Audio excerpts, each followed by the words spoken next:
Son las 7:30 de la tarde del 18 de junio de 1815.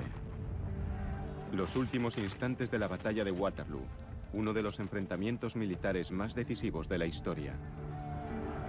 Tras horas de intensa lucha, Napoleón envía a su guardia imperial en un último intento desesperado por derrotar al ejército aliado bajo el mando del duque de Wellington.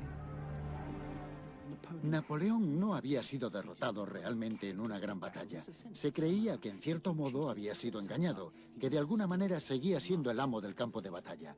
Waterloo pone fin a aquel mito. Waterloo siempre se ha considerado una victoria táctica del duque de Wellington. Su pequeño pero perfectamente adiestrado ejército aliado derrotó a los veteranos soldados de la Gran Armée de Napoleón. Pero aparte de la destreza táctica de los aliados en la batalla, ¿influyó algún factor más en la derrota de Napoleón?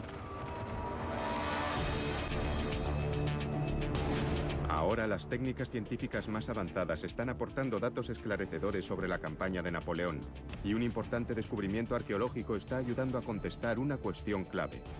¿Qué factores jugaron en contra de Napoleón en Waterloo?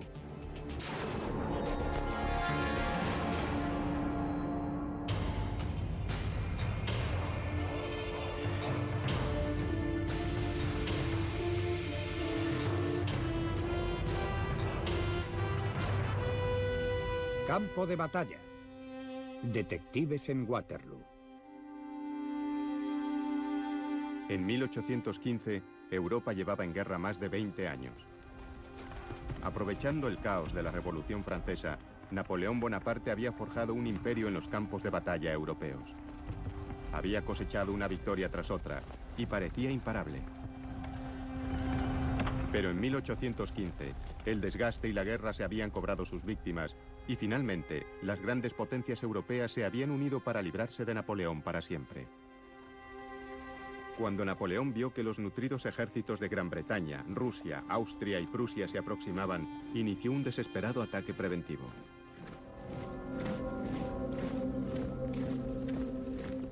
Para Napoleón el tiempo es un factor crucial. Necesita como sea la paz y no puede conseguirla. Y lo que tiene que hacer es derrotar a los prusianos y a los británicos, pero sobre todo a los británicos antes de que los ingentes y nutridos ejércitos rusos y austríacos les invadan, porque si llegan a invadir París, Napoleón estaría perdido.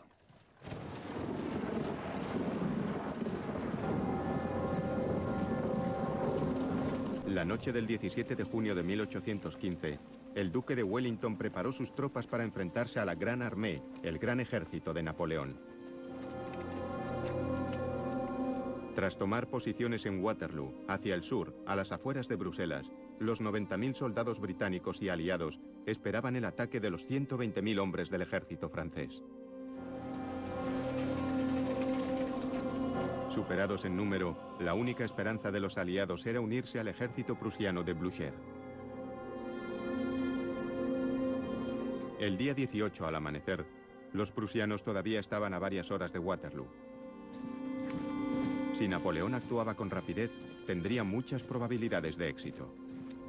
Pero cuanto más se retrasara, más aumentaban las posibilidades de que los prusianos llegaran en auxilio de los aliados. Para Napoleón, el tiempo lo era todo.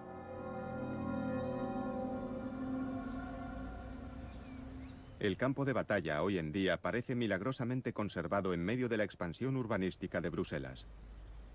En los tensos días que precedieron a la batalla, Wellington inspeccionó este lugar en busca de la posición defensiva ideal para detener a Napoleón. Mientras Wellington está en Flandes, está pensando continuamente: si Napoleón viene, ¿por dónde lo hará? ¿Qué rutas escogerá? ¿Dónde, por tanto, podré detenerle? Wellington era un experto conocedor del terreno. Alineó a su ejército a lo largo de la cresta de una loma, donde la carretera principal a Bruselas cruzaba el valle de Waterloo. Pero hoy es difícil evaluar hasta qué punto la posición de Wellington era la idónea, porque en contra de lo que pueda parecer, el paisaje ha cambiado. Ahora se encuentra dominado por una gran colina artificial llamada Colina del León. Miles de toneladas de tierra fueron excavadas para crear este montículo de 40 metros de altura, un enorme monumento hecho en honor de los soldados holandeses y belgas muertos en Waterloo. Wellington se habría enfurecido al ver cómo la construcción del montículo habría transformado el campo de batalla. Si Wellington volviese al campo de batalla de Waterloo y viese la colina, le diría a uno de sus compañeros, al coronel Gourwood, por ejemplo: «Maldición, lo han destrozado, los holandeses han estropeado mi campo de batalla». Estaría furioso. Pero ¿por qué Wellington estaría tan indignado? ¿Qué fue lo que la colina del León destruyó en su posición defensiva original en Waterloo? Si su posición era tan efectiva, era gracias a la loma. Con sus tropas desplegadas en la cresta, Wellington sabía que la pendiente que había al otro lado era un campo despejado de tiro y un obstáculo natural cuesta arriba contra el ataque, mientras que la pendiente del lado opuesto protegía a sus soldados del fuego enemigo. Entonces, ¿en qué medida la eliminación de la capa superior del suelo para construir el montículo transformó esta importante loma? El arqueólogo de paisajes, Paul Hill, sospecha que la loma está ahora mucho más baja de lo que estaba en 1815. Las huellas contemporáneas anteriores a la construcción del montículo aportan a Paul unas valiosas pistas sobre su transformación. Las carreteras suelen ser descritas con empinados terraplenes a ambos márgenes, pero al este de la colina del León, la carretera de Ohain ahora solo tiene terraplén en uno de los márgenes. Es obvio que aquí ha habido un cambio importante en la formación de tierras. Estoy sobre un gran terraplén al norte de la carretera principal de Ohain que va de este a oeste. Si miramos hacia el sur, al otro lado de la carretera, veremos que no hay ningún desnivel y debería de haber al menos un terraplén como este. Si pudiésemos recrear aquel paisaje y ver el desnivel que la caballería y la infantería tuvieron que atravesar, entenderíamos por qué Wellington eligió una posición así como defensa. Para demostrar su teoría, Paul debe recrear el paisaje tal y como lo veía Wellington el día de la batalla. Necesita la ayuda de especialistas. Llama a los topógrafos James Cavanagh y Dan Schneer. Con ayuda de una nueva y revolucionaria técnica topográfica, el equipo creará por ordenador en 3D una réplica exacta del campo de batalla.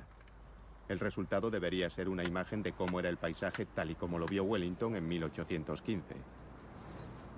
Bien, esto nos dará una visión clara del campo de batalla, de modo que quien la estudie pueda establecer contacto por radio con esta base. Y después, esta pequeña estaca será el punto de referencia del estudio. El sistema geomático utiliza una red de satélites GPS para transmitir señales entre las mochilas del equipo y la estación base. Por lo tanto, James y Dan pueden moverse libremente y hacer un milimétrico estudio topográfico del terreno mientras se desplazan. Bien, ya está activada la estación base. ¿Listo? Hasta luego, Dan.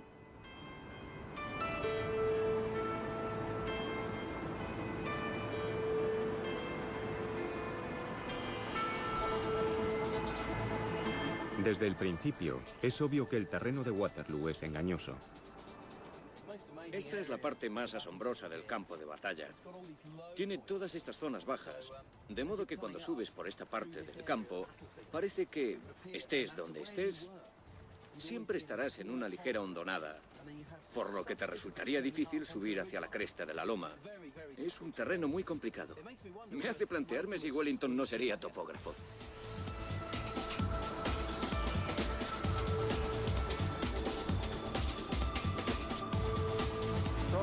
Sin embargo, James no es el primer miembro de su familia que lucha sobre el barro de Waterloo.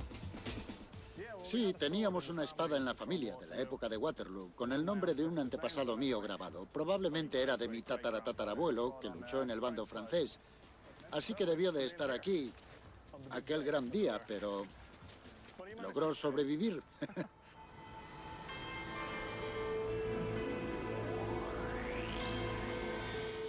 Increíble.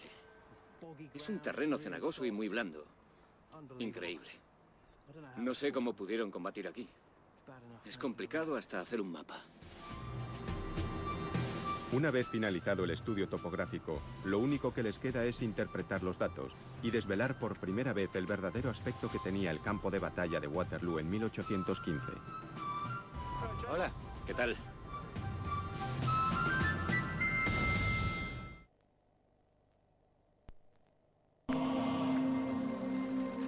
Amanecer del 18 de junio de 1815. Napoleón se ve presionado para iniciar el ataque, a sabiendas de que cada minuto que pasa, el ejército prusiano está más cerca. A través del valle, el duque de Wellington coloca al ejército aliado en la loma de Waterloo, a la espera del inevitable ataque francés. ¿Qué había visto Wellington en esta tierra que convertía a Waterloo en una posición ideal para establecer la defensa? Paul Hill confía en que el estudio topográfico del campo de batalla aporte una respuesta. Cuando los datos se introducen en el ordenador, la primera fase es mostrar el campo de batalla tal como es hoy, incluida la colina del León. La zona donde Paul cree que la capa superior del terreno fue levantada se aprecia claramente. Se ve este círculo de aquí. Sí. Es la colina. Y se ve bastante bien que se excavó en la loma y se amontonó la tierra. Si retiramos la colina, queda una zona llana de donde creo que procede gran parte de la tierra. Pero hasta que se retire la colina del León y se redistribuya el volumen de tierra sobre la zona truncada, Paul no tendrá las pruebas que necesita. La imagen revela que la loma de Waterloo era, de hecho, más empinada antes de construir la colina del León. Podemos ver en la maqueta de la loma original que desde la cima se ve toda esta zona, ¿verdad? Sí, claro. ¿Y cuando estuvimos allí, recuerdas haber subido esta pendiente? Sí. Y ahora no solo tienes que subirla tal y como está hoy, sino que además hay cientos de metros de pendiente por delante.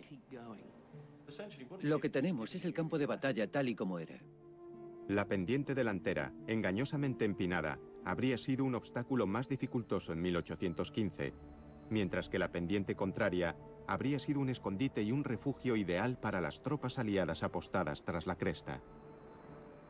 A pesar de que esa cima de ahí sufrió un pequeño recorte, estamos observando lo que yo creo que tiene, en términos generales, el mismo aspecto que tenía cuando aquellos soldados subieron hacia ella.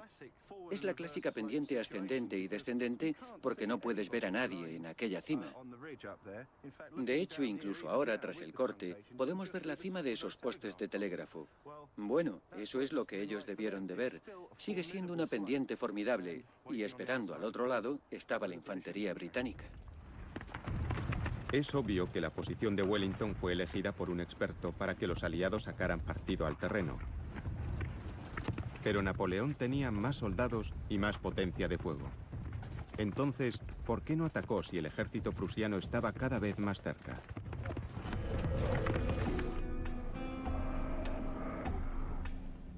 Si lees los informes de la época, tienes la sensación de que querían seguir con la batalla. Los franceses estaban muy seguros. Al meteorólogo Dennis Weller le fascina el impacto del clima en los momentos importantes de la historia. Está convencido de que el tiempo tiene la clave para entender por qué Napoleón se retrasó. Está decidido a hacer algo que nunca se ha hecho antes: reconstruir con exactitud las condiciones meteorológicas de aquel día. Los cuadernos de bitácora de la Armada contienen muchos datos, no solo de cada día, sino a veces de cada hora. Pero no son datos recogidos con instrumentos, sino mediante observación desde cubierta.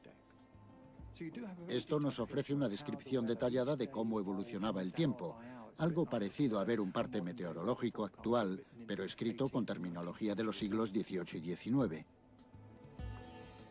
Es una especie de trabajo detectivesco. Tenemos datos de diferentes fuentes. Hay que reunirlos y una vez encajados todos los fragmentos informativos, podremos proyectarlos y reconstruir un mapa del tiempo parecido a los mapas meteorológicos con los que estamos familiarizados gracias a la televisión. El trabajo detectivesco de Weller establece que en las 48 horas previas a la batalla, un sistema de bajas presiones trajo lluvias torrenciales a la zona de Waterloo. La noche anterior a la batalla podríamos describir el tiempo como apocalíptico. Según parece, llovió sin parar toda la noche y seguía lloviendo al amanecer. Pero entre las 8 y las 9 en punto dejó de llover. El sol salió y todo pasó a estar más despejado y sin duda mucho más seco. Con el cielo despejado, Napoleón tenía el camino abierto para lanzar un ataque inmediato sobre los aliados, comenzándolo por su táctica más temida. ¡Preparen el cañón! La clásica estrategia de Napoleón en la batalla era siempre empezar con un bombardeo de artillería. ¡Fuego! La artillería francesa era muy buena disparando, eran tiradores eficaces y además eran muchos. La artillería de Napoleón era la más temida del mundo, y su tremenda potencia de fuego era más que suficiente para arremeter contra las tropas de Wellington apostadas en la loma. Pero aunque esa mañana ya había parado la lluvia, sus efectos fueron un gran problema para Napoleón. Cuando estás en las hondonadas de por aquí, encuentras barro pegajoso y pringoso. El barro, si lo observas con detenimiento, es asombrosamente fino, pero cuando está mojado como este, las finas partículas se adhieren y se forma una especie de masilla. Si la batalla se hubiese librado a 50 o 60 kilómetros al suroeste, la situación habría sido otra. Allí hay suelos calizos que se habrían secado muy rápidamente, pero esta zona es la peor para luchar si ha estado lloviendo. Pero ¿por qué el barro era un problema más grave para Napoleón que para Wellington? La mañana del 18 de junio de 1815, este cañón era parte de la artillería de Napoleón. Era lo mejor que tenía. Fue fabricado en 1813, y esto era, para un general de artillería como Napoleón, una clara ventaja. Pero es muy pesado. Para moverlo, en condiciones idóneas, se necesitaban 8 hombres. Es para cuando el suelo está muy compacto, pero la mañana del 18 de junio era un barrizal. Napoleón sabía que sobre aquel suelo fangoso resultaría muy difícil mover aquellos enormes cañones, y se vio inmerso en un terrible dilema. Consciente de que cada minuto de retraso podía ser desastroso, decidió esperar unas horas a que el suelo se secara. Pero los prusianos estaban cada vez más cerca. ¿Fue una decisión acertada? ¿Qué habría pasado si Napoleón hubiera seguido avanzando a pesar de todo? Anegando una zona de tierra arada, un equipo de la artillería real británica simula las condiciones del campo de batalla de Waterloo. El objetivo es saber las dificultades que habrían tenido los artilleros de Napoleón si éste les hubiera ordenado entrar en acción sin esperar a que se secara el suelo. ¡Preparados! ¡Adelante! ¡Vamos, más rápido, más rápido! Desplazar los pesados cañones de media tonelada y colocarlos en posición habría sido el primer paso de los artilleros. Tras cada disparo, los cañones tenían que ser empujados de nuevo entre el barro para devolverlos a su posición inicial, ya que el retroceso los habría desplazado varios metros. En el bombardeo inicial de Waterloo, las tropas habrían tenido que soportar este trabajo durante 1 hora o más.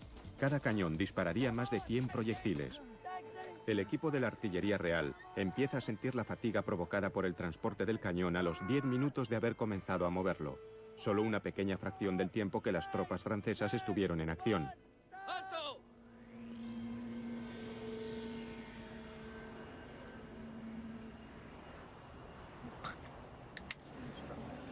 Steve Myers es especialista en medicina deportiva. Es capaz de medir el nivel de fatiga que experimentan los soldados, controlando su ritmo cardíaco y su nivel de lactato en sangre. Es una prueba muy buena y ellos han trabajado duro. Durante un ejercicio extenuante, aumenta el nivel de ácido láctico hasta que los músculos se cansan y se agarrotan. Los niveles aquí han alcanzado el máximo. Se parecen a las pruebas de esfuerzo sobre una cinta de correr. Son los mismos niveles. El ritmo cardíaco de los soldados también roza el máximo, unos 180 latidos por minuto.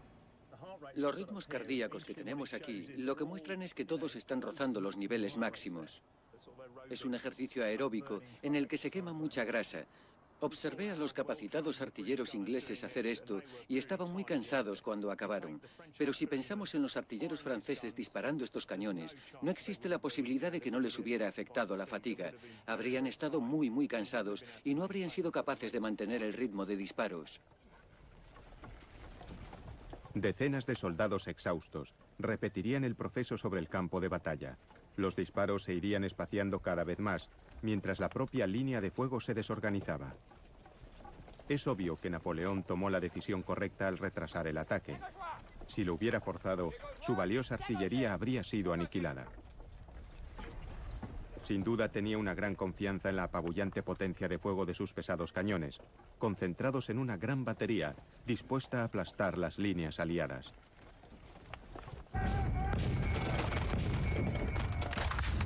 Finalmente, en torno al mediodía, los cañones franceses abrieron fuego. El gran bombardeo habría el típico inicio napoleónico de la batalla. Un lío tremendo, mucho ruido, mucho humo y muy pocos resultados. A pesar de su tremenda potencia de fuego, la artillería no fue tan efectiva como debería. Algo más salió mal. Las tropas de Wellington estaban protegidas por la ladera opuesta. Aparte de los contundentes proyectiles de cañón, los franceses también usaban proyectiles explosivos que disparaban sobre la cresta de la loma para que estallaran entre los soldados aliados. El impacto de los explosivos debería ser devastador. ¿Por qué entonces en Waterloo tuvieron tan poco efecto? El comandante Simon West es especialista en las armas de artillería utilizadas en Waterloo. Ha estado estudiando por qué las armas explosivas francesas fueron tan ineficaces. Para asegurarse de que sus experimentos eran fiables, Simon ordenó hacer una réplica exacta de los proyectiles utilizados por los franceses en Waterloo. Los obuses estaban diseñados para estallar, lanzando fragmentos letales de metal en todas direcciones. En condiciones normales, esto ocasionaría muchas víctimas, pero en Waterloo, las condiciones no eran precisamente normales.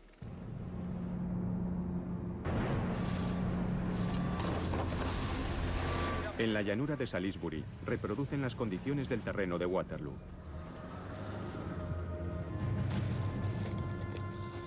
Simon entierra un proyectil de 152 milímetros con casi 1 kilo de pólvora a poca distancia de lo que representa la línea de soldados aliados. 3, 2, 1, fuego. Bueno, esto es brillante, porque estaba enterrado justo bajo la superficie, como si hubiese caído desde un buen ángulo y se hubiese enterrado un poco.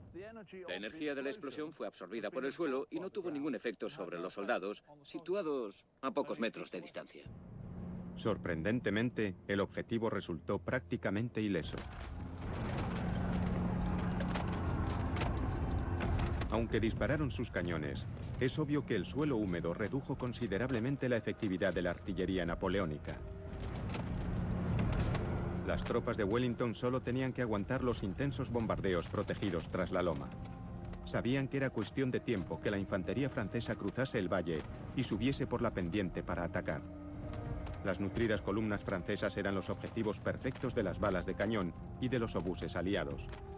Y además, tenían otra arma, una a la que no le afectaba el clima. La más temida de las armas de artillería. Los botes de metralla.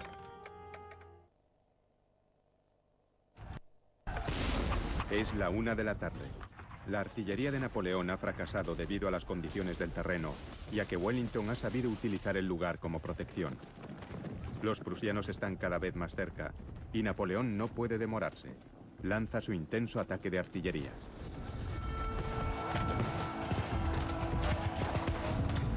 Los soldados franceses que avanzan en formación a través del valle no tienen protección. Son blancos fáciles para la artillería de Wellington, situada sobre ellos en la loma. Los franceses luchan en medio de una tormenta letal de fuego de artillería.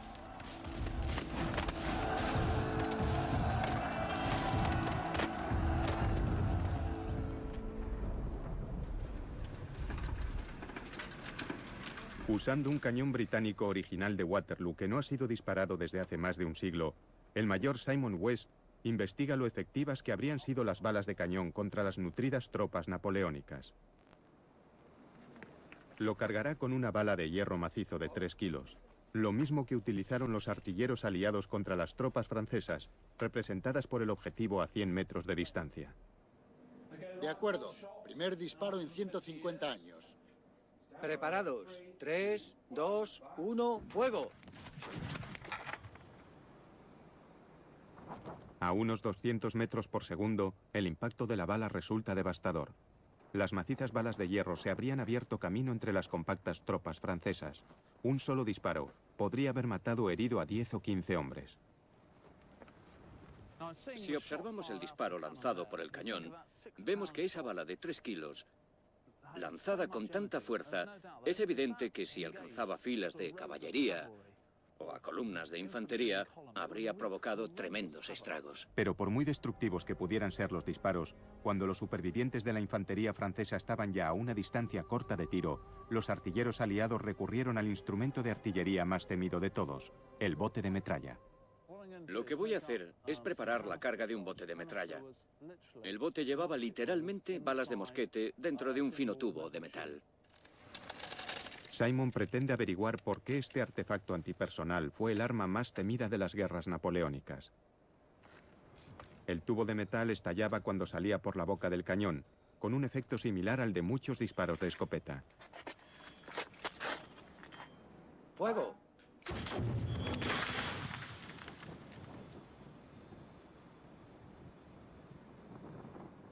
Bien, dado que ese frente representa a unos 6 hombres en fila, ninguno de ellos habría salido ileso. Y teniendo en cuenta que cada bala viaja a unos 100 metros por segundo, incluso a más distancia, habría provocado graves heridas mortales. Cualquier soldado francés lo bastante afortunado como para sobrevivir a esto tendría que hacer frente aún a los mosquetes aliados. La infantería británica era famosa por sus disciplinadas y precisas descargas, y en las distancias cortas, sus mosquetes eran tan letales como los botes de metralla. Pero no todas las heridas de los soldados de Waterloo eran mortales. El cirujano retirado Mick Crumplin es un experto en la medicina de las guerras napoleónicas. Investiga el trabajo de los médicos franceses y aliados en el campo de batalla. El trato que dieran a los heridos, sobre todo a los que podían andar, podría tener un efecto significativo en la batalla. Para reproducir las heridas que habrían tenido que tratar los cirujanos, Mick recurre al escultor y experto en balística Ivan Williams. Este ha diseñado un torso artificial que imita la carne y los huesos humanos. Ivan dispara al torso usando balas de mosquete de plomo de un arma original del período de Waterloo. Mick intentará explicar cómo debieron de tratar las heridas usando instrumentos quirúrgicos del siglo XIX. Estas son las típicas heridas que debieron de sufrirse en la batalla de Waterloo y de las que tuvieron que ocuparse los cirujanos. De las 6 heridas, 3 provocarían sin duda la muerte instantánea. Una posiblemente la provocaría a corto plazo y 2 podrían superarse con los debidos cuidados. En las heridas del pecho vemos que hay 4 entradas de bala. El cirujano las examinaría y, como con la mayoría de las heridas, introduciría su dedo para ver si la cavidad pectoral estaba perforada y, para ver la profundidad, usaría una sonda de plata. Podría dictaminar al instante que las 3 heridas son mortales. Los proyectiles macizos o los fragmentos de hueso serían relativamente fáciles de extraer, porque son fáciles de agarrar, no como ocurre con los elementos blandos como telas o trozos de cinturones. Con un instrumental de la época vemos que es algo muy fácil de extraer. La cirugía militar en 1815 era primitiva desde el punto de vista actual, pero existe la creencia de que el ejército de Napoleón tenía una gran ventaja. Célebres expertos franceses como el barón Dominique Laguet, cirujano personal de Napoleón, tenían fama de haber desarrollado un sistema de medicina militar mucho más avanzado que cualquier otro ejército de la época. Durante la campaña de Waterloo, sus tratamientos innovadores habían acelerado la reincorporación de hombres muy necesarios en primera línea, elevando así la moral de los soldados. Esto habría colocado a Napoleón en ventaja con respecto a los aliados, pero ¿por qué no fue así? Mick Crumplin cree que en 1815 los cirujanos aliados eran tan competentes como los franceses. Estudió el gran trabajo de Charles Bell, un médico civil británico, que anotó detalladamente las heridas que habían tratado en Waterloo y los tratamientos que había usado. Charles Bell era un cirujano y anatomista de un hospital de Middle Essex, que viajó como otros muchos y que hizo 47 dibujos en papel vitela de hombres heridos. Las ilustraciones mostraban aguante, serenidad, conmoción e infección en los rostros de los hombres. Es una colección valiosísima, son las fotografías de la batalla de Waterloo. A las 3 en punto, el suelo había empezado a secarse y los problemas que había sufrido la artillería francesa por la mañana se redujeron. Pero cuando parecía que los franceses estaban a punto de recuperar la ventaja, el propio Napoleón provocó que la batalla diera un giro fatídico. De forma crucial, en algún momento entre las 2 y las 3, Napoleón se ausentó del campo de batalla. ¿Qué hizo en aquel momento tan crítico sigue siendo un misterio? Sin duda, Napoleón aquel día no se encontraba muy bien. Se quejaba constantemente de dolores en el estómago y estaría agotado. Hablamos de un hombre de mediana edad, que está empezando a sufrir los achaques de la mediana edad y que es muy consciente de ello.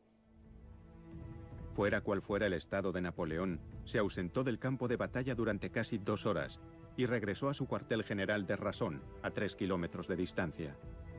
Delegó el control del asediado ejército francés a su segundo en el mando, el mariscal Ney. Ney era un soldado excelente a nivel táctico. Si necesitabas un líder carismático que blandiera su espada gritando «Seguidme y venceremos», Ney era ese hombre. Sin embargo, Napoleón no podría haber elegido un momento peor para ceder el mando.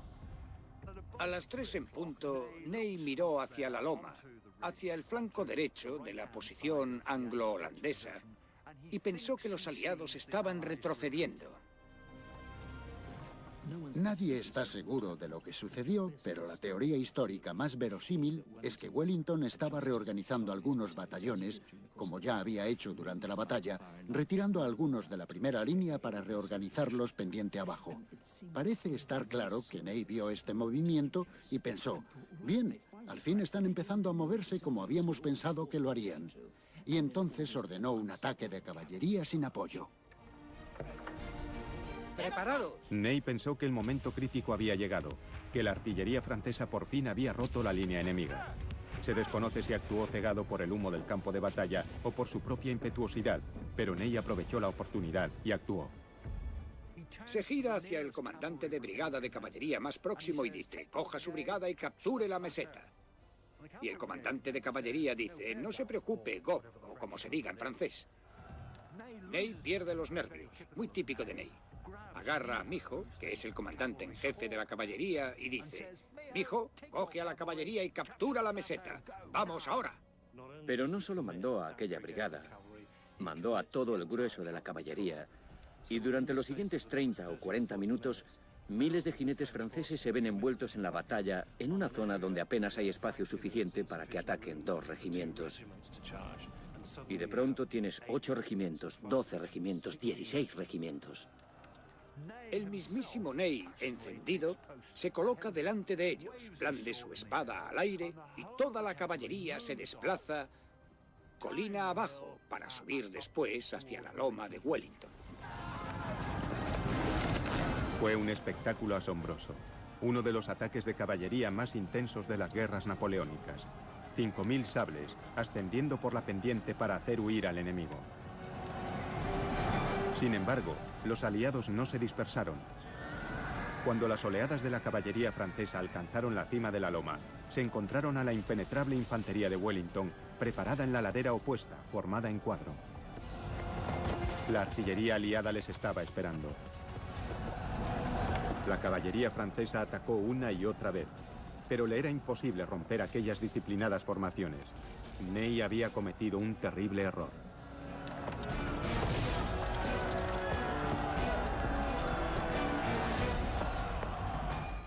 Napoleón regresa de Rason, echa un vistazo y dice, ¿qué demonios estamos haciendo? Y entonces empieza a organizar parte de la artillería e infantería para dar apoyo a la caballería, pero ya es tarde. La flor innata de la caballería francesa es aniquilada. Cientos de jinetes y caballos acabaron muertos o heridos, y los exhaustos supervivientes poco podían hacer ya en la batalla. Fue una catástrofe para Napoleón. Los prusianos seguían aproximándose y los franceses se vieron obligados a luchar en 2 frentes. Napoleón había perdido la ventaja. Pero lo cierto es que ya no era el comandante que había sido en un tiempo, y su ejército tampoco era la máquina de guerra de antaño. Para averiguar qué factores jugaron en contra de la Gran Armée, tenemos que remontarnos más atrás, a los años previos a Waterloo. Se ha encontrado una pista importante en un significativo descubrimiento arqueológico en Lituania.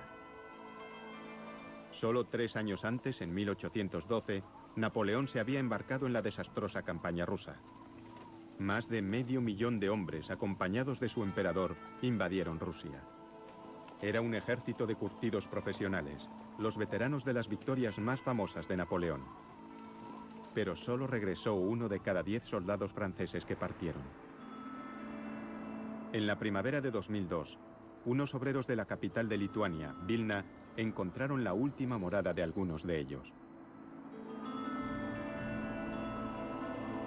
2000 soldados franceses yacían enterrados aquí, en un pozo. Es la mayor fosa común de soldados napoleónicos encontrada jamás. Cuando excavamos una cosa así, nos invade ese sentimiento de que todas estas personas murieron y fueron arrojadas a esta especie de fosa común. Debió de ser una imagen terrorífica ver los cadáveres aún frescos. Por primera vez, los arqueólogos pueden descubrir qué tipo de hombres componían la Gran Armée en la cúspide de su poder. Aquí vemos los restos de un uniforme y hay restos verdes que muy probablemente sean vestigios de un botón por la decoloración de los huesos. Estos son por algún objeto. Los soldados habían sido enterrados con sus uniformes, lo que permitió a los arqueólogos relacionar las pistas halladas referentes a su identidad. Lograron averiguar que eran hombres de los mejores regimientos de la Gran Armée, incluida la élite de la Guardia Imperial Napoleónica. Sus huesos desvelaron algo más. Estos soldados no estaban enfermos, gozaban de buena salud cuando murieron. Estos hombres, en su mayoría de entre 20 y 25 años, eran los extraordinarios soldados de la Gran Armée, los jóvenes que habían otorgado un imperio a Napoleón. Eran lo mejor del ejército francés, e incluso algunos eran los más fuertes y los mejores soldados de aquel período, que murieron en esta campaña. Sin embargo, la prueba de que la flor y nata del ejército de Napoleón murió en Rusia no es lo único que desvelan los esqueletos de Vilna. Misteriosamente, pocos soldados murieron a causa de las heridas. Los arqueólogos no comprendían por qué estaban enterrados en Vilna, ya que no hay constancia de que se librara allí ninguna batalla importante durante la campaña de 1812. Sin embargo, las investigaciones pronto desvelaron que habían sido víctimas de un destino mucho más doloroso. Eran los hombres que habían sobrevivido a la campaña rusa.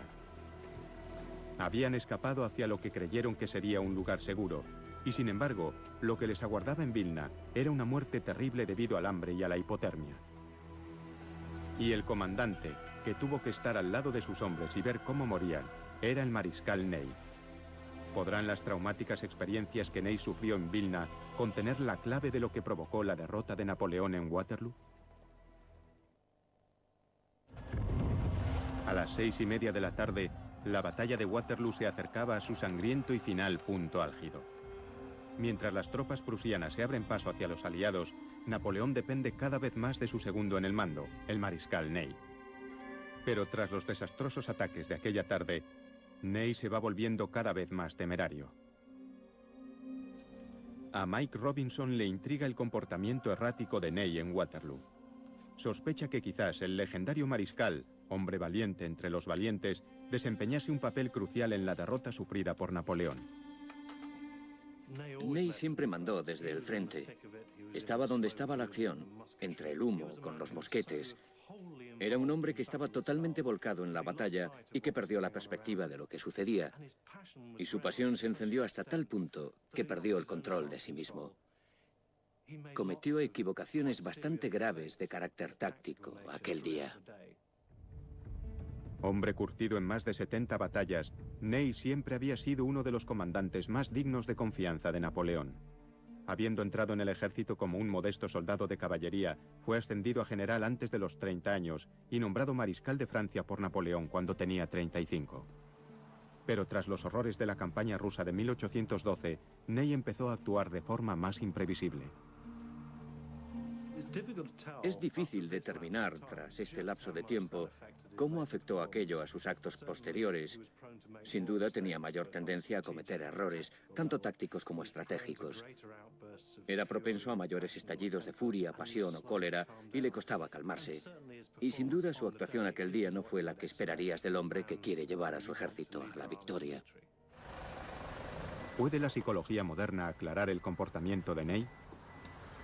Para comprobar su teoría, Mike reúne a un plantel de afamados psiquiatras militares para identificar síntomas de fatiga de combate en el personal que sirve en el ejército moderno. La imagen que hay de Ney en la última fase de la batalla de Waterloo es la de un hombre en la parte baja de la loma aliada, que ha perdido su casco, ha visto 5 caballos muertos bajo él, que está golpeando el tubo del cañón con su sable. No puedo considerar eso un comportamiento normal en alguien que tiene tal rango y tales responsabilidades. El retrato que acabas de hacer es el de un hombre que ha perdido el norte, que simplemente ataca sin control, cuya actitud contrasta con la que se espera de un teniente o un coronel y que se supone que debe estar al mando, teniendo control sobre sí mismo. ¿Podría la crucial pérdida del autocontrol durante la batalla ser debida a una enfermedad psicológica parecida a la que ahora conocemos como estrés del combate? No todos están de acuerdo. Desde el punto de vista actual, desde la Primera Guerra, hubo fatiga del combate, estrés del combate o bombardeo. Es un diagnóstico funcional. En otras palabras, se puede funcionar, él funcionó. Pero no funcionó como líder. Sí, funcionó. Visto en conjunto, funcionó como un líder inexperto, no como uno experto. No, funcionó como siempre había funcionado. Siempre había estado en vanguardia. Sería el último hombre en abandonar Rusia. No creo que su comportamiento sea chocante en él. Hay que ser prudentes para no llegar a un punto en el que veamos el diagnóstico como un elemento de incapacidad que, como sabemos, corresponde a personas incapaces de hacer cosas. Lo que pasa es que no piensa con claridad. Bueno, eso está bien si eres un soldado raso, pero si eres un general es un gran problema. Tras debatir sobre las pruebas, ¿creen los expertos que el mariscal Ney estaba psicológicamente incapacitado para el mando? Creo que estaba capacitado. No creo que sea competencia de un psiquiatra decir lo contrario. Fue uno de esos hombres para todo. Los hombres buenos hacen el trabajo duro y se queman. Y quizás deberíamos preguntarnos si Napoleón estaba bien para servir en aquel momento. Pero Ney, si fracasaba, sería el chivo expiatorio perfecto. Mi opinión es que durante la batalla, durante un breve periodo, sufrió la llamada fatiga común, que provocó esa estrechez de miras y le condujo a actuar como un soldado inexperto, en lugar de actuar como un líder. En ese sentido, estaba sufriendo una alteración psicológica temporal que ahora llamamos shock del combate. El debate nos ofrece una perspectiva diferente sobre el papel que Ney desempeñó en el último acto de la batalla. En torno a las 7:30 de la tarde, Waterloo alcanza su dramático clímax final. Tras marchar todo el día hacia el sonido de los disparos, los prusianos se han unido ya a los aliados. El tiempo se agota para Napoleón y su única oportunidad es utilizar su última y más preciada reserva. Lo único que le queda ahora es la Guardia Imperial, la guardia que nunca ha sido vencida. Son la flor y nata del ejército francés y con la estrategia adecuada todavía podrían haber ganado cuando parecía estar todo perdido. Solo va a implicar a la Guardia Imperial en el momento culminante de la batalla, porque si la pierde, pierde el imperio. Así que cuando decide implicarla, es el momento crucial.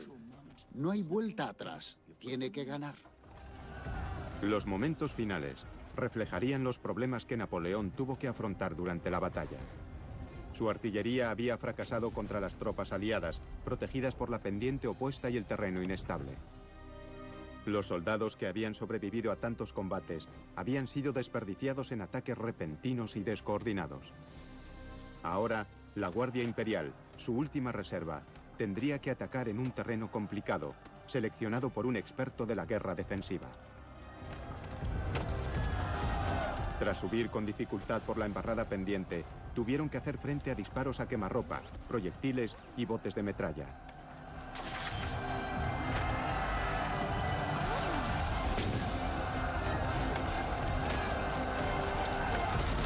Finalmente, en este último ataque crucial, Napoleón cedió el mando a un hombre que probablemente sufría el llamado shock del combate, el mariscal Ney.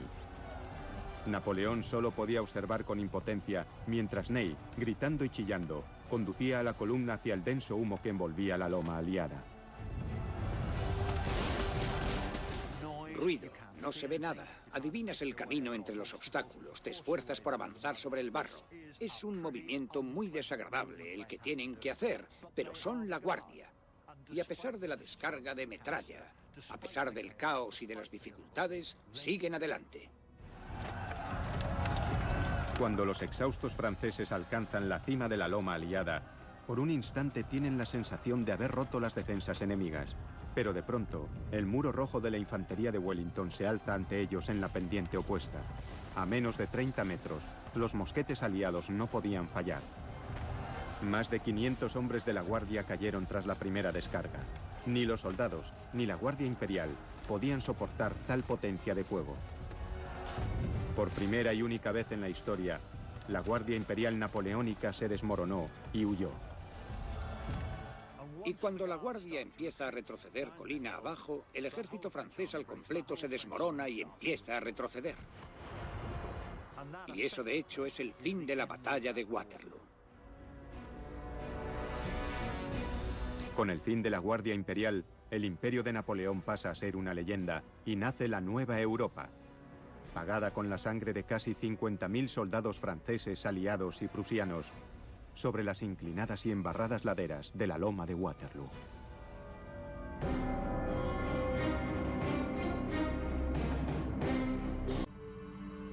Con el cielo despejado, Napoleón tenía el camino abierto para lanzar un ataque inmediato sobre los aliados, comenzándolo por su táctica más temida. ¡Preparen el cañón! La clásica estrategia de Napoleón en la batalla era siempre empezar con un bombardeo de artillería. ¡Fuego! La artillería francesa era muy buena disparando, eran tiradores eficaces y además eran muchos. La artillería de Napoleón era la más temida del mundo, y su tremenda potencia de fuego era más que suficiente para arremeter contra las tropas de Wellington apostadas en la loma. Pero aunque esa mañana ya había parado la lluvia, sus efectos fueron un gran problema para Napoleón.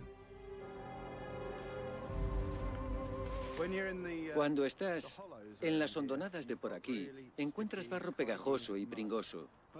El barro, si lo observas con detenimiento, es asombrosamente fino, pero cuando está mojado como este, las finas partículas se adhieren y se forma una especie de masilla.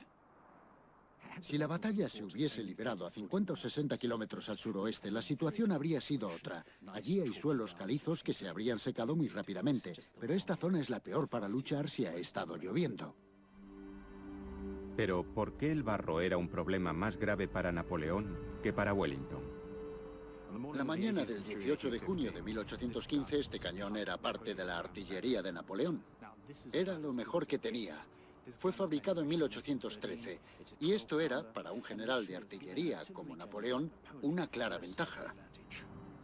Pero es muy pesado. Para moverlo en condiciones idóneas se necesitaban 8 hombres. Es para cuando el suelo está muy compacto, pero la mañana del 18 de junio era un barrizal. Napoleón sabía que sobre aquel suelo fangoso resultaría muy difícil mover aquellos enormes cañones, y se vio inmerso en un terrible dilema. Consciente de que cada minuto de retraso podía ser desastroso, decidió esperar unas horas a que el suelo se secara. Pero los prusianos estaban cada vez más cerca. ¿Fue una decisión acertada? ¿Qué habría pasado si Napoleón hubiera seguido avanzando a pesar de todo? Anegando una zona de tierra arada, un equipo de la artillería real británica simula las condiciones del campo de batalla de Waterloo. El objetivo es saber las dificultades que habrían tenido los artilleros de Napoleón si éste les hubiera ordenado entrar en acción sin esperar a que se secara el suelo. ¡Preparados! ¡Adelante! ¡Vamos, más rápido, más rápido! Desplazar los pesados cañones de media tonelada y colocarlos en posición habría sido el primer paso de los artilleros. Tras cada disparo, los cañones tenían que ser empujados de nuevo entre el barro para devolverlos a su posición inicial, ya que el retroceso los habría desplazado varios metros. En el bombardeo inicial de Waterloo, las tropas habrían... No creo que sea competencia de un psiquiatra decir lo contrario. Fue uno de esos hombres para todo. Los hombres buenos hacen el trabajo duro y se queman.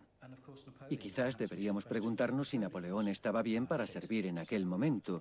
Pero Ney, si fracasaba, sería el chivo expiatorio perfecto. Mi opinión es que durante la batalla, durante un breve periodo, sufrió la llamada fatiga común, que provocó esa estrechez de miras y le condujo a actuar como un soldado inexperto, en lugar de actuar como un líder. En ese sentido, estaba sufriendo una alteración psicológica temporal que ahora llamamos shock del combate. El debate nos ofrece una perspectiva diferente sobre el papel que Ney desempeñó en el último acto de la batalla. En torno a las 7:30 de la tarde, Waterloo alcanza su dramático clímax final.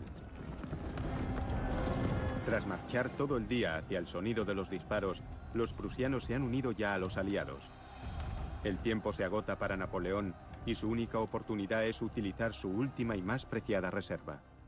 Lo único que le queda ahora es la Guardia Imperial, la guardia que nunca ha sido vencida. Son la flor y nata del ejército francés y con la estrategia adecuada todavía podrían haber ganado cuando parecía estar todo perdido. Solo va a implicar a la Guardia Imperial en el momento culminante de la batalla, porque si la pierde, pierde el imperio. Así que cuando decide implicarla, es el momento crucial. No hay vuelta atrás, tiene que ganar. Los momentos finales reflejarían los problemas que Napoleón tuvo que afrontar durante la batalla. Su artillería había fracasado contra las tropas aliadas, protegidas por la pendiente opuesta y el terreno inestable. Los soldados que habían sobrevivido a tantos combates habían sido desperdiciados en ataques repentinos y descoordinados. Ahora, la Guardia Imperial, su última reserva, tendría que atacar en un terreno complicado, seleccionado por un experto de la guerra defensiva. Tras subir con dificultad por la embarrada pendiente, tuvieron que hacer frente a disparos a quemarropa, proyectiles y botes de metralla.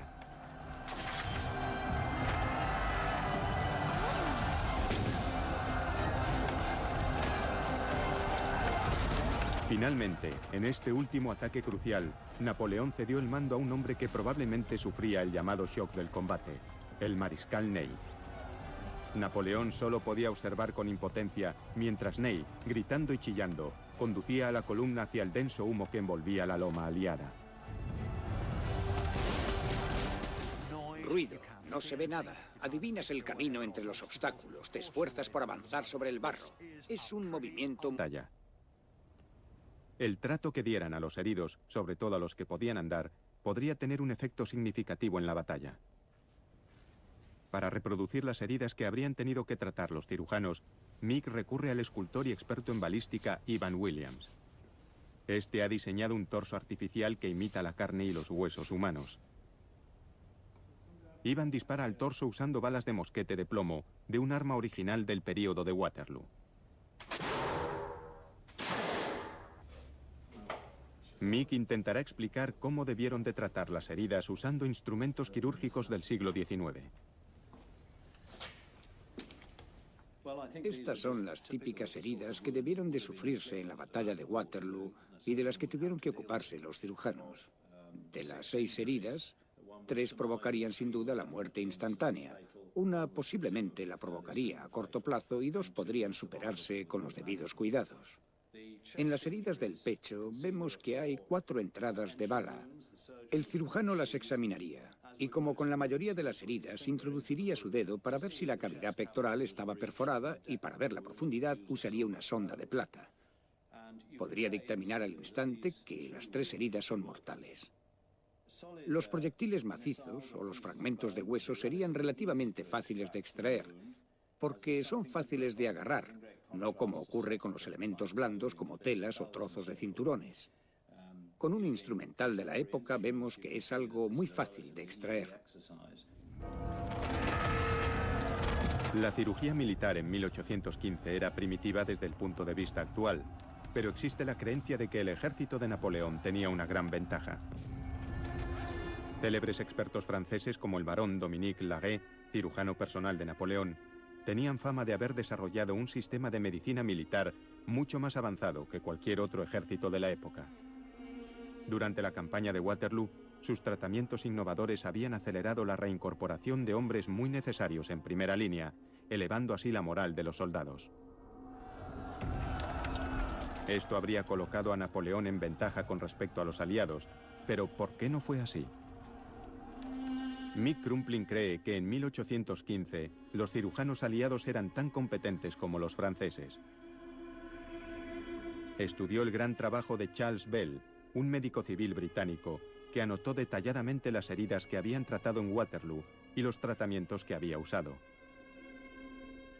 Charles Bell era un cirujano y anatomista de un hospital de Middle Essex, que viajó como otros muchos y que hizo 47 dibujos en papel vitela de hombres heridos. Las ilustraciones mostraban aguante, serenidad, conmoción e infección. Durante los siguientes 30 o 40 minutos, miles de jinetes franceses se ven envueltos en la batalla en una zona donde apenas hay espacio suficiente para que ataquen 2 regimientos. Y de pronto tienes 8 regimientos, 12 regimientos, 16 regimientos.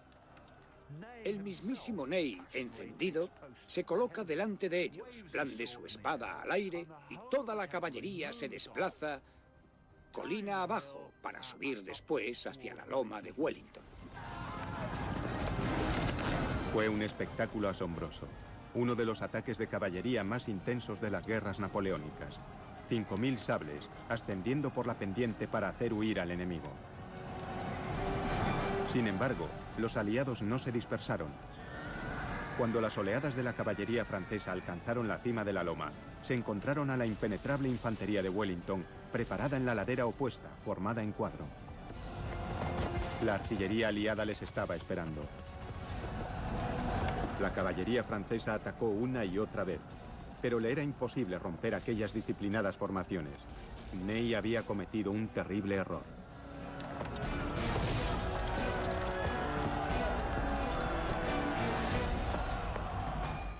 Napoleón regresa de Rasón, echa un vistazo y dice, ¿qué demonios estamos haciendo? Y entonces empieza a organizar parte de la artillería e infantería para dar apoyo a la caballería, pero ya es tarde. La flor innata de la caballería francesa es aniquilada. Cientos de jinetes y caballos acabaron muertos o heridos, y los exhaustos supervivientes poco podían hacer ya en la batalla. Fue una catástrofe para Napoleón. Los prusianos seguían aproximándose y los franceses se vieron obligados a luchar en 2 frentes. Napoleón había perdido la ventaja. Pero lo cierto es que ya no era el comandante que había sido en un tiempo, y su ejército tampoco era la máquina de guerra de antaño. Para averiguar qué factores jugaron en contra de la Gran Armée, tenemos que remontarnos más atrás, a los años previos a Waterloo. Se ha encontrado una pista importante en un significativo descubrimiento arqueológico en Lituania. Solo 3 años antes, en 1812, Napoleón se había embarcado en la desastrosa campaña rusa. Más de 500.000 de hombres, acompañados de su emperador, invadieron Rusia. Era un ejército de curtidos profesionales, los veteranos de las victorias más famosas de Napoleón. Pero solo regresó 1 de cada 10 soldados franceses que partieron. En la primavera de 2002, unos obreros de la capital de Lituania, Vilna, encontraron la última morada de algunos de ellos. 2000 soldados franceses yacían enterrados aquí, en un pozo. En días cortas, sus mosquetes eran tan letales como los botes de metralla. Pero no todas las heridas de los soldados de Waterloo eran mortales. El cirujano retirado Mick Crumpling es un experto en la medicina de las guerras napoleónicas. Investiga el trabajo de los médicos franceses y aliados en el campo de batalla. El trato que dieran a los heridos, sobre todo a los que podían andar, podría tener un efecto significativo en la batalla. Para reproducir las heridas que habrían tenido que tratar los cirujanos, Mick recurre al escultor y experto en balística Ivan Williams. Este ha diseñado un torso artificial que imita la carne y los huesos humanos. Ivan dispara al torso usando balas de mosquete de plomo de un arma original del período de Waterloo. Mick intentará explicar cómo debieron de tratar las heridas usando instrumentos quirúrgicos del siglo XIX. Estas son las típicas heridas que debieron de sufrirse en la batalla de Waterloo y de las que tuvieron que ocuparse los cirujanos. De las 6 heridas, 3 provocarían sin duda la muerte instantánea. Una posiblemente la provocaría a corto plazo y 2 podrían superarse con los debidos cuidados.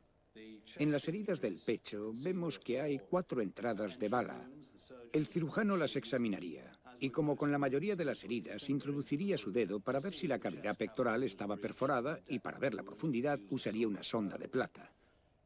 Podría dictaminar al instante que las 3 heridas son mortales. Los proyectiles macizos o los fragmentos de hueso serían relativamente fáciles de extraer, porque son fáciles de agarrar, no como ocurre con los elementos blandos como telas o trozos de cinturones. Con un instrumental de la época vemos que es algo muy fácil de extraer. La cirugía militar en 1815 era primitiva desde el punto de vista actual, pero existe la creencia de que el ejército de Napoleón tenía una gran ventaja. Célebres expertos franceses como el barón Dominique Laguet, cirujano personal de Napoleón, tenían fama de haber desarrollado un sistema de medicina militar mucho más avanzado que cualquier otro ejército de la época. Durante la campaña de Waterloo, sus tratamientos innovadores habían acelerado la reincorporación de hombres muy necesarios en primera línea, elevando así la moral de los soldados. Esto habría colocado a Napoleón en ventaja con respecto a los aliados, pero ¿por qué no fue así? Mick Crumpling cree que en 1815 los cirujanos aliados eran tan competentes como los franceses. Estudió el gran trabajo de Charles Bell, un médico civil británico, que anotó detalladamente las heridas que habían tratado en Waterloo y los tratamientos que había usado. Ivan dispara al torso usando balas de mosquete de plomo de un arma original del período de Waterloo. Mick intentará explicar cómo debieron de tratar las heridas usando instrumentos quirúrgicos del siglo XIX. Estas son las típicas heridas que debieron de sufrirse en la batalla de Waterloo y de las que tuvieron que ocuparse los cirujanos. De las 6 heridas, 3 provocarían sin duda la muerte instantánea. Una posiblemente la provocaría a corto plazo y 2 podrían superarse con los debidos cuidados. En las heridas del pecho vemos que hay 4 entradas de bala. El cirujano las examinaría y, como con la mayoría de las heridas, introduciría su dedo para ver si la cavidad pectoral estaba perforada y, para ver la profundidad, usaría una sonda de plata. Podría dictaminar al instante que las 3 heridas son mortales. Los proyectiles macizos o los fragmentos de hueso serían relativamente fáciles de extraer, porque son fáciles de agarrar, no como ocurre con los elementos blandos como telas o trozos de cinturones. Con un instrumental de la época vemos que es algo muy fácil de extraer. La cirugía militar en 1815 era primitiva desde el punto de vista actual, pero existe la creencia de que el ejército de Napoleón tenía una gran ventaja. Célebres expertos franceses como el barón Dominique Laguet, cirujano personal de Napoleón, tenían fama de haber desarrollado un sistema de medicina militar mucho más avanzado que cualquier otro ejército de la época. Durante la campaña de Waterloo, sus tratamientos innovadores habían acelerado la reincorporación de hombres muy necesarios en primera línea, elevando así la moral de los soldados. Esto habría colocado a Napoleón en ventaja con respecto a los aliados, pero ¿por qué no fue así? Mick Crumpling cree que en 1815 los cirujanos aliados eran tan competentes como los franceses. Estudió el gran trabajo de Charles Bell, un médico civil británico, que anotó detalladamente las heridas que habían tratado en Waterloo y los tratamientos que había usado. Charles Bell era un cirujano y anatomista de un hospital de Middle Essex, que viajó como otros muchos y que hizo 47 dibujos en papel vitela de hombres heridos. Las ilustraciones mostraban aguante, serenidad, conmoción e infección en los rostros de los hombres. Es una colección valiosísima, son las fotografías de la batalla de Waterloo. A las 3 en punto, el suelo había empezado a secarse y los problemas que había sufrido la artillería francesa por la mañana se redujeron. Pero cuando parecía que los franceses estaban a punto de recuperar la ventaja, el propio... Al que ahora llamamos shock del combate. El debate nos ofrece una perspectiva diferente sobre el papel que Ney desempeñó en el último acto de la batalla. En torno a las 7:30 de la tarde, Waterloo alcanza su dramático clímax final. Tras marchar todo el día hacia el sonido de los disparos, los prusianos se han unido ya a los aliados. El tiempo se agota para Napoleón y su única oportunidad es utilizar su última y más preciada reserva.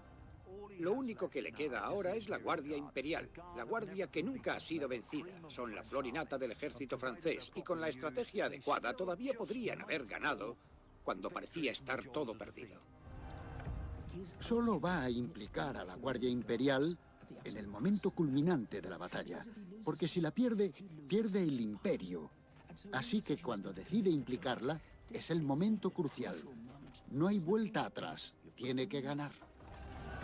Los momentos finales reflejarían los problemas que Napoleón tuvo que afrontar durante la batalla. Su artillería había fracasado contra las tropas aliadas, protegidas por la pendiente opuesta y el terreno inestable. Los soldados que habían sobrevivido a tantos combates habían sido desperdiciados en ataques repentinos y descoordinados. Ahora, la Guardia Imperial, su última reserva, tendría que atacar en un terreno complicado, seleccionado por un experto de la guerra defensiva. Tras subir con dificultad por la embarrada pendiente, tuvieron que hacer frente a disparos a quemarropa, proyectiles y botes de metralla.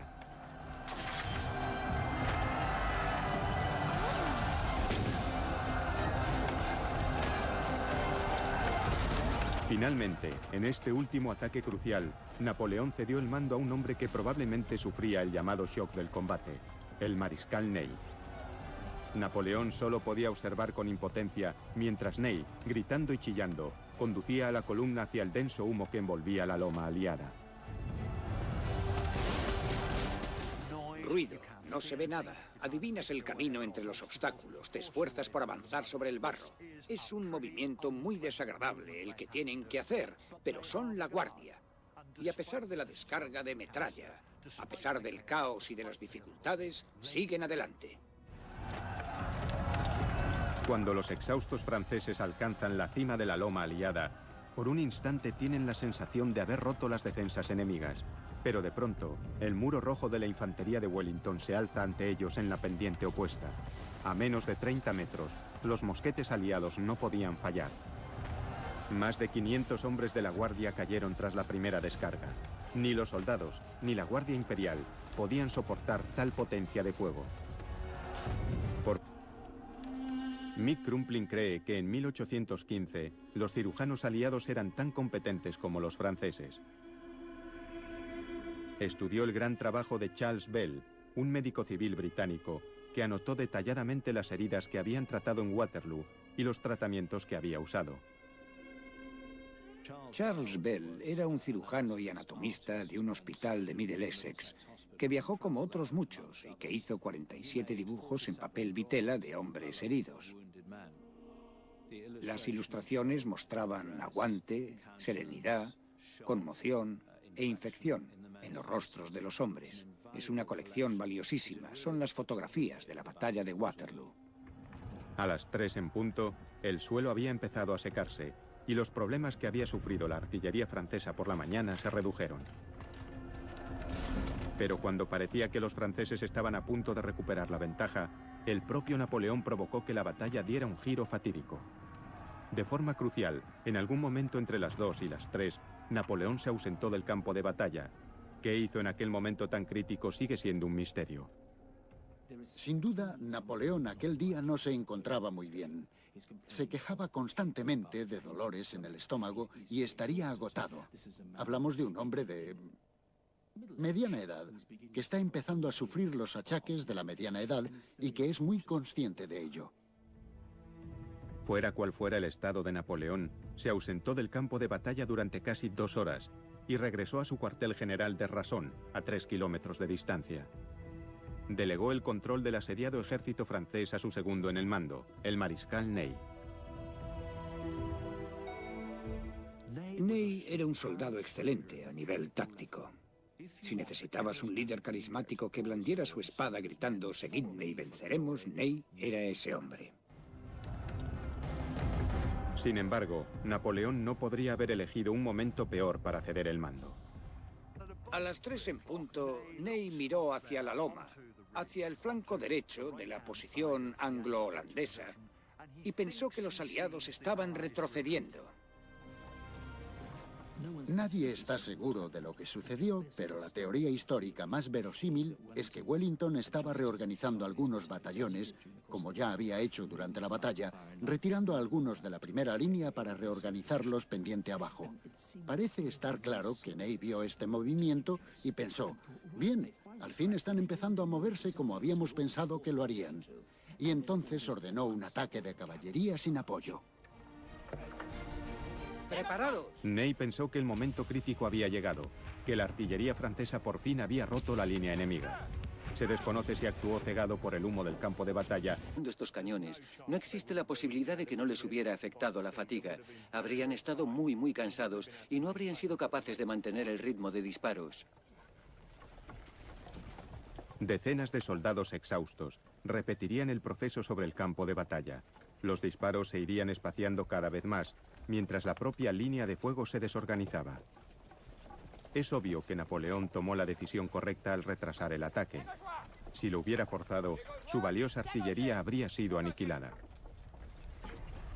Sin duda tenía una gran confianza en la apabullante potencia de fuego de sus pesados cañones, concentrados en una gran batería, dispuesta a aplastar las líneas aliadas.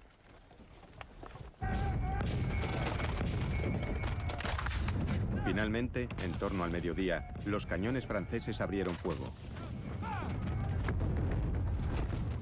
El gran bombardeo abría el típico inicio napoleónico de la batalla. Un lío tremendo, mucho ruido, mucho humo y muy pocos resultados. A pesar de su tremenda potencia de fuego, la artillería no fue tan efectiva como debería. Algo más salió mal. Las tropas de Wellington estaban protegidas por la ladera opuesta. Aparte de los contundentes proyectiles de cañón, los franceses también usaban proyectiles explosivos que disparaban sobre la cresta de la loma para que estallaran entre los soldados aliados. El impacto de los explosivos debería ser devastador. ¿Por qué entonces en Waterloo tuvieron tan poco efecto? El comandante Simon West es especialista en las armas de artillería utilizadas en Waterloo. Ha estado estudiando por qué las armas explosivas francesas fueron tan ineficaces.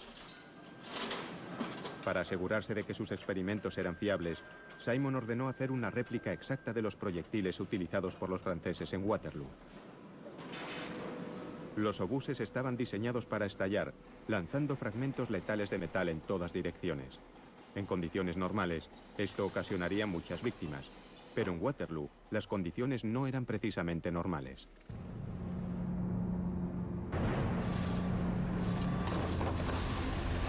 En la llanura de Salisbury, reproducen las condiciones del terreno de Waterloo.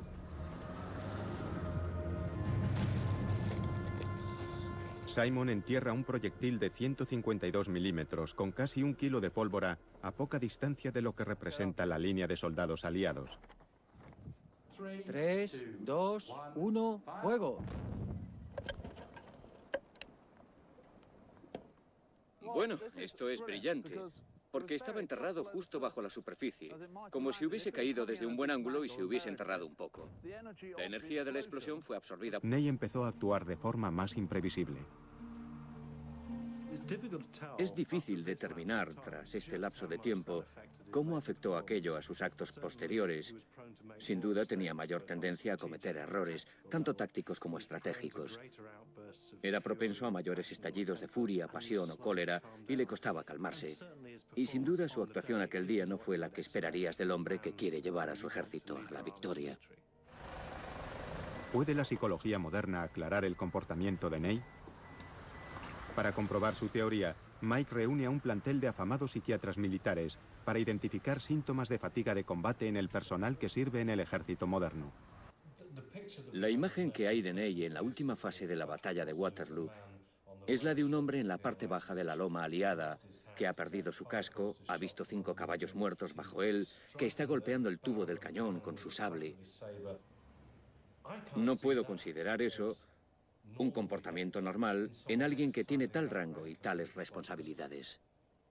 El retrato que acabas de hacer es el de un hombre que ha perdido el norte, que simplemente ataca sin control, cuya actitud contrasta con la que se espera de un teniente o un coronel y que se supone que debe estar al mando, teniendo control sobre sí mismo. ¿Podría la crucial pérdida del autocontrol durante la batalla ser debida a una enfermedad psicológica parecida a la que ahora conocemos como estrés del combate? No todos están de acuerdo. Desde el punto de vista actual, desde la Primera Guerra, hubo fatiga del combate, estrés del combate o bombardeo. Es un diagnóstico funcional. En otras palabras, se puede funcionar, él funcionó. Pero no funcionó como líder. Sí, funcionó. Visto en conjunto, funcionó como un líder inexperto, no como uno experto. No, funcionó como siempre había funcionado. Siempre había estado en vanguardia. Sería el último hombre en abandonar Rusia. No creo que su comportamiento sea chocante en él. Hay que ser prudentes para no llegar a un punto en el que veamos el diagnóstico como un elemento de incapacidad que, como sabemos, corresponde a personas incapaces de hacer cosas. Lo que pasa es que no piensa con claridad. Bueno, eso está bien si eres un soldado raso, pero si eres un general es un gran problema. Tras debatir sobre las pruebas, ¿creen los expertos que el mariscal Ney estaba psicológicamente incapacitado para el mando? Creo que estaba capacitado. No creo que sea competencia de un psiquiatra decir lo contrario. Fue uno de esos hombres para todo. Los hombres buenos hacen el trabajo duro y se queman.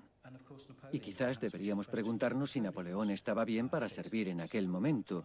Pero Ney, si fracasaba, sería el chivo expiatorio perfecto.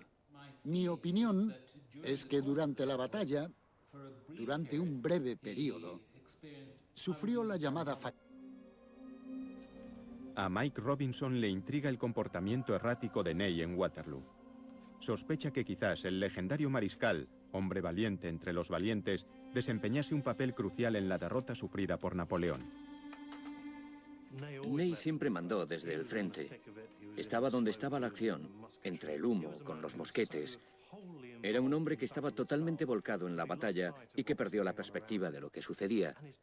Y su pasión se encendió hasta tal punto que perdió el control de sí mismo. Cometió equivocaciones bastante graves de carácter táctico aquel día. Hombre curtido en más de 70 batallas, Ney siempre había sido uno de los comandantes más dignos de confianza de Napoleón. Habiendo entrado en el ejército como un modesto soldado de caballería, fue ascendido a general antes de los 30 años y nombrado mariscal de Francia por Napoleón cuando tenía 35. Pero tras los horrores de la campaña rusa de 1812, Ney empezó a actuar de forma más imprevisible. Es difícil determinar, tras este lapso de tiempo, cómo afectó aquello a sus actos posteriores. Sin duda tenía mayor tendencia a cometer errores, tanto tácticos como estratégicos. Era propenso a mayores estallidos de furia, pasión o cólera y le costaba calmarse. Y sin duda su actuación aquel día no fue la que esperarías del hombre que quiere llevar a su ejército a la victoria. ¿Puede la psicología moderna aclarar el comportamiento de Ney? Para comprobar su teoría, Mike reúne a un plantel de afamados psiquiatras militares para identificar síntomas de fatiga de combate en el personal que sirve en el ejército moderno. La imagen que hay de Ney en la última fase de la batalla de Waterloo es la de un hombre en la parte baja de la loma aliada, que ha perdido su casco, ha visto 5 caballos muertos bajo él, que está golpeando el tubo del cañón con su sable. No puedo considerar eso un comportamiento normal en alguien que tiene tal rango y tales responsabilidades. El retrato que acabas de hacer es el de un hombre que ha perdido el norte, que simplemente ataca sin control, cuya actitud contrasta con la que se espera de un teniente o un coronel y que se supone que debe estar al mando, teniendo control sobre sí mismo. ¿Podría la crucial pérdida del autocontrol durante la batalla ser debida a una enfermedad psicológica parecida a la que ahora conocemos como estrés del combate? No todos están de acuerdo. Desde el punto de vista actual, desde la Primera Guerra, hubo fatiga del combate, estrés del combate o bombardeo. Es un diagnóstico funcional. En otras palabras, se puede funcionar, él funcionó. Pero no funcionó como líder. Sí funcionó. Visto en conjunto, funcionó como un líder inexperto, no como uno experto. No, funcionó como siempre